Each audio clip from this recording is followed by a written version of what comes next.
Hello, Internet. It is I, Malik Aaron, and welcome back to Box Office Predictions. Today, we're going to be talking about Nobody 2. So, as usual, we're going to be going over the pros and cons. So, let's get to it. Pros. So, Nobody 2. Well, we got to talk about Nobody 1 first. So, this came out in 2021, March of 2021, the Dark Ages. So, this was during a time where movie theaters were, near death, were basically pretty much close to death. Because as you know, 2020, COVID struck the States. It caused movie theaters to get shut down for a good 5 months. And when they came back, nobody was going. No one was willing to go and, basically risk their health and safety to go to a theater. And didn't help, a lot of the studios, they were not about to take that chance, so they just kept delaying their movies until they felt like things were good. So yeah, it was a very, very, very bad time, very bleak time for cinema. um but this movie decided to come out in March of 2021, and despite despite the very bad environment it was in, it managed to do all right. Open with 6.8 million, which isn't a whole lot, but keep in mind this was COVID time, so 6.8 million was seen as good back then. And it ended up making 27 million domestically, 57 million worldwide on a budget of 16 million. Not bad. And the movie was well liked by the general public. And the whole, and the thing is with this movie, people looked at it and were just like, Bob Odenkirk, Saul Goodman, him, action star? People questioned it, but he managed to pull it off. And now we're here with Nobody 2, where he's doing it all again. So, yeah. So, the success of Nobody, considering the very difficult situation it was in, and the fact that the first movie was well liked, so it has goodwill, I will label that as a pro. Another pro, our cast here, as I mentioned, Bob Odenkirk, our main guy here. You took one look at him and you're just like, this guy's not an action star. No, not him. It's just, he doesn't have that look. Grant, nobody thought Liam Neeson had that look either, but he pulled it off. So, yeah, but anyway, Bob Odenkirk. He's been in a number of movies, but he's mainly known for his role as Saul Goodman in Better Call Saul. He was also in Breaking Bad, but Better Call Saul was all about him. I've never seen either show, but I know both shows mainly because of memes. You know, I know, I think the one quote that I remember, I think about time to time, is what he says, that's what the kids call epic fail. That quote is lived in my head, rent free for years. But yeah, he's mainly a supporting actor type of guy, for a long time. He voiced in Incredibles 2. I know that. But in terms of on screen, hasn't really done much. He was in Halloween Kills and Ends. What? I didn't know that. I didn't know that at all. That's random. But yeah, in terms of movies, he's mostly a supporting actor guy. He's not really the lead in anything except the Nobody movies. But I mean, this is Saul Goodman. Okay, so people damn well know who he is. So there's that. There's Bob. Who else do we have? Sharon Stone. Talk about her. Yeah, she was a big actress in the 90s. Big time actress in the 90s. Her Total Recall, but obviously her main claim to fame is Basic Instinct, with the infamous, interrogation scene where she spread her legs. I'm pretty sure you've all seen that scene, or at least seen a parody of that scene. I actually recently I saw there was this comic. I think it was a multiverses comic with all Warner Brothers characters, where Bugs Bunny literally did the same scene to Batman of all characters. So, yeah, I just wanted to mention that. But yeah, Basic Instinct. I don't know. I can't really count Last Action Hero because it's cameo appearance, so can't really mention that. I know Casino was like a well-known movie. She voiced an ant, and then her career really just took a dive after that. Catwoman. Oh my god. I was wondering when I would get to talk about Catwoman again. She was like the main antagonist of that movie. It was like for like this beauty company. It was just yeah, because that's what you want Catwoman to deal with. Not Batman, not Gotham. No, a beauty company. Yeah, okay. And I just remember like their final fight with Halle Berry's Catwoman. It was just so awful. Like there was like, it was like the cuts were like a mile a minute, just like cut constantly. It hurt the eyes.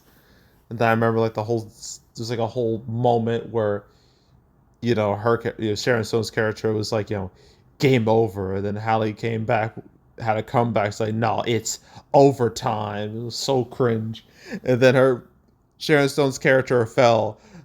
She had one of the funniest deaths in movie history, where she fell and then it was obvious it was like a mannequin flying down there, just like going all the way down, just like doing like just endless just flips, just endless, just it was wonderful. You need to watch it. You need to at least watch that moment. It is pure gold, absolute gold. But yeah, Catwoman, one of the worst movies ever made for obvious reasons. And then Basic Instinct 2, a movie nobody on planet Earth remembers, and nobody watched either, because look at the box, it only made like $6 million. So domestically, it did better internationally, but it really doesn't matter. And then after that, a whole lot of nothing. But now she's back with Nobody too. So I guess for like anyone like in the '90s, like will obviously know who Sharon Stone is. So I guess having her here, I guess that's a pro. There's also Connie Nelson. I mentioned her before. Oh, is this Wonder Woman's mom? Like in the Wonder Woman, I think it is. I'm pretty sure it is. Yeah, I'm positive. Yeah, I'm positive it's her. Yeah, I'm real positive. But besides that, Mission to Mars, I know that was a flop. Gladiator was a big hit.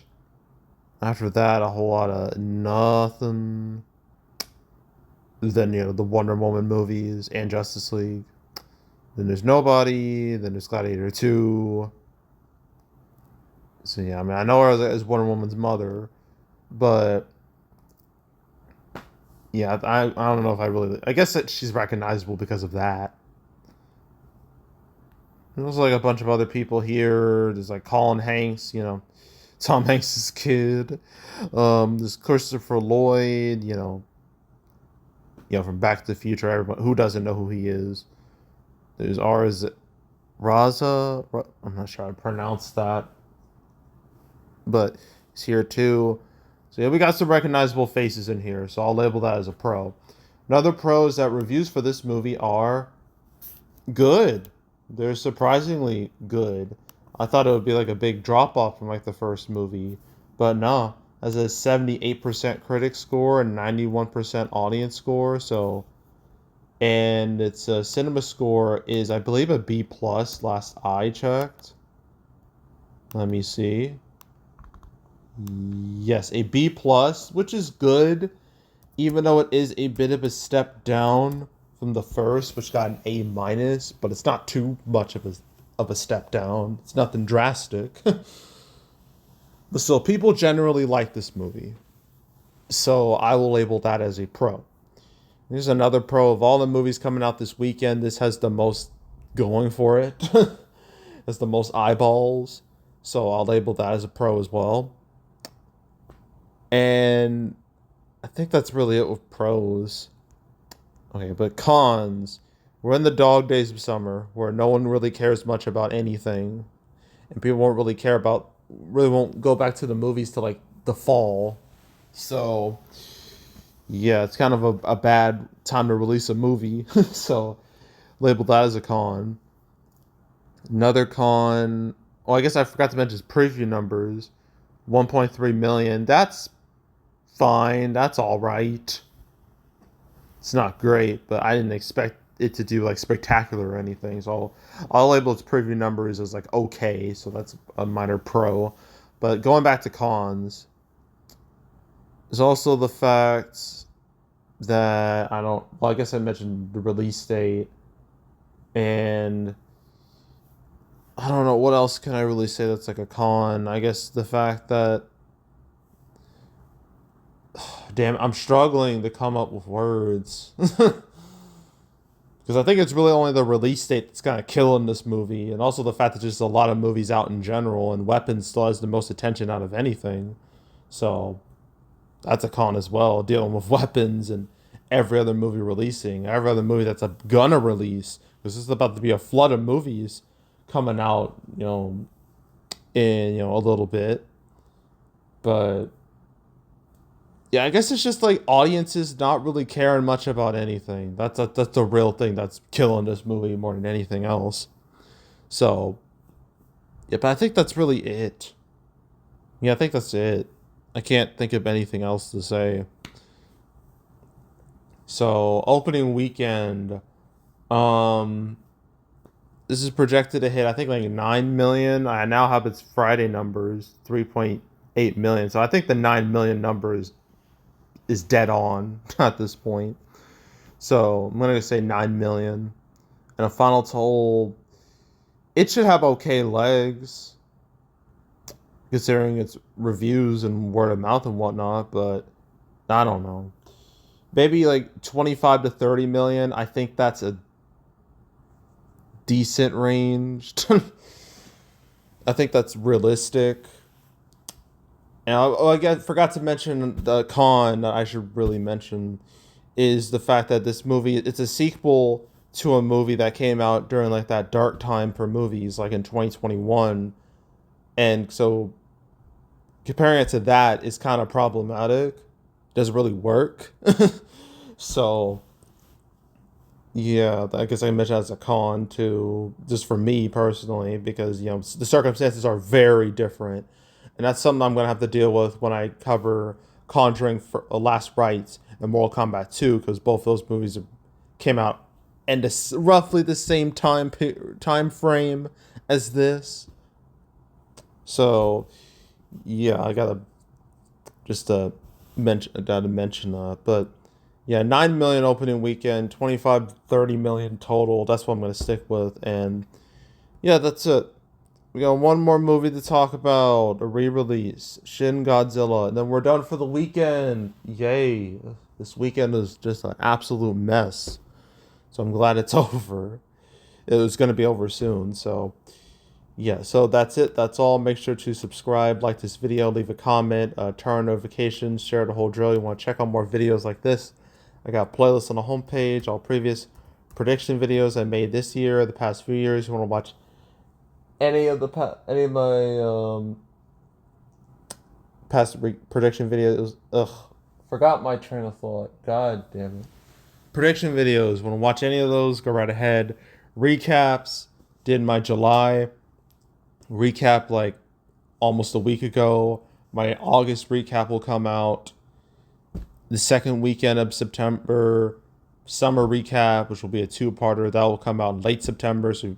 So stay tuned for those videos. But if you want to watch any of the past recap videos I made on the channel, you can go right ahead. There's also the canceled series where I went over all the movies that were supposed to come out but didn't. I've covered Nobody 2 once, actually. This was literally right before I ended the series. Like one episode before, so episode 249. I talked about it alongside the Street Fighter movie, um, Down Abbey 3, which is literally coming out in a few weeks, Soulmate. I'm not sure if they should even release that anymore, considering what happened with Megan 2.0, and Bolgana. Yeah, Bolgana. I'm not sure what's going on with that, but yeah, if you want to watch that episode of Canceled or any other episodes of I've Yeah, any other episodes of Canceled? Like I've made, there's like 250 of them. So you want to binge watch that whole series from beginning to end. I highly suggest you do that. So go do it. And yeah, that's it. That's all. I am out. Goodbye.